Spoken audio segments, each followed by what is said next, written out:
Hey guys, I just wanted to do a little video on finding the right wire. I just ordered 6 230 watt Sharp solar panels, and I'm going to need some wire. And if you've ever had to shop for wire before, you'd be surprised at how much it costs. I've considered using extension cords. Most of the extension cords, your standard ones anyways, are usually a 16-3 wire, so they're not a heavy gauge wire. What I did is I shopped around, and I found at the surplus store they had these RV extension cords that have been chopped off. So usually these things go for about 50 bucks, and this one here was, you can see, $19.99. I don't know if you can make that out, the light's not very good. But anyways, inside of it is 3 of these 10 gauge wires, which are nice and heavy. And I just have to get out my knife and cut around here and take the copper or the insulation off of here, and I'll have, well, I think this is 25 feet, so there's 75 feet of 10 gauge wire, and I got 3 rolls of it. So I think that was the cheapest way to go about finding some wire. It seemed like not a bad deal at the time. And then I've got these barrel connectors that they had. These fancy little barrel connectors that have the screw holes in each end, and it's good for 8 to 14 gauge wire.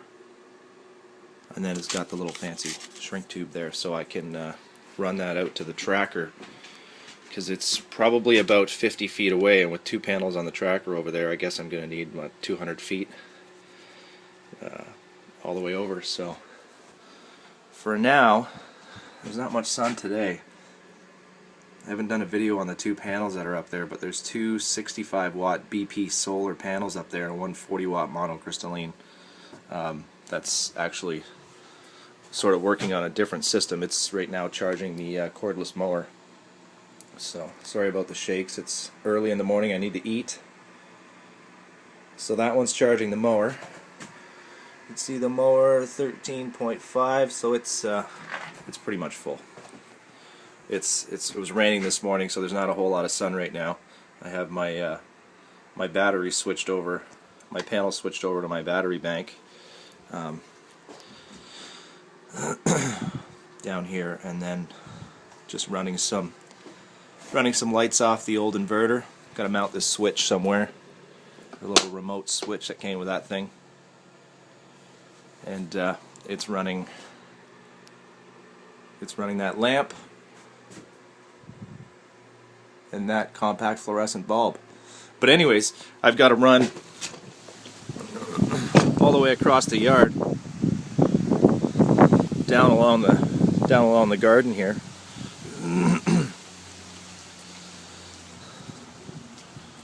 and then over here. Now here comes the sun. Over to this hole that I've dug. Still need to go a bit deeper yet.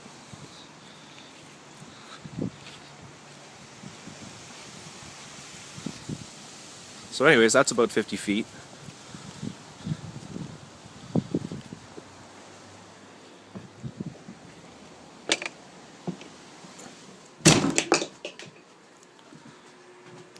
There you have it. Sometimes you just need to scrounge around to find a deal. It's going to be a little bit of work to get this wire out of here, but I think it's going to save me quite a few bucks. They had 10 gauge wire on a roll, and they wanted $1 a foot. You know, that's crazy. That's $200 in wire just to run to the tracker. So found those laying around and thought that's the best way to go. There you have it. The sun was out when we were outside, and now it's gone, of course. So I guess I'll have to get rid of this. This is an MPPT, but it's only good for, it says 15, but I ordered a 10, so who knows. I don't have more than 10 amps coming in right now with just the panels that are up there. I get on a good sunny day from the 2 BP solars, I get about 8 amps. That sun pop back out, you'll see that. But yeah, there we go. Right now it's just on a 12 volt setup. This is a 14 to 28 volt grid tie, which isn't on right now.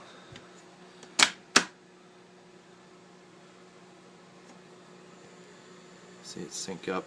There's not much sun. There comes the sunshine a little bit. It's going up. 6 amps. 0.77 amps coming in. 88 watts. So it's not terrible. I guess there's 130 watts up there right now going into the grid tie. And then the 40 watt panel is sort of doing its own thing for the lawnmower. What I'll do is, right now I have this accessory port, this 12 volt socket. It's not hooked up to the dump load of the charge controller. This 12 volt socket is just wired directly down to the batteries. So when I find that the mower is full, I'll just take this cable from the lawnmower, plug it in there, and it'll help the batteries charge up a little bit. I know I'm kind of running 2 charge controllers on it. They have a different set voltage, but that's fine. It'll just hurry it up to the first lowest voltage charge controller, and then the other one will just sort of take over and bring it a little higher, which is fine. Batteries are a little bit low. These batteries here, these 2 batteries on the left are the Interstate Deep Cycle Extremes. They're 232 amp hour golf cart batteries. They're both 6 volts. Those ones are new.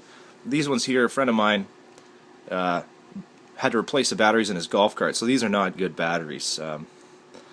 They seem to settle around 12.3 volts, and they charge up to whatever 13.5, whatever the charge controller is, but at night they seem to creep back down to 12.3, somewhere in that area. So they could probably use a desulfating or a kick out to the curb. But for now, we're using them up. There we go. We got just over 6 amps coming in, so we'll switch that back over to our batteries. She's working fine. Anyways, don't want to make this video too long. I'll keep you guys updated on how the tracker goes and give you a look at the panels when they arrive. Thanks.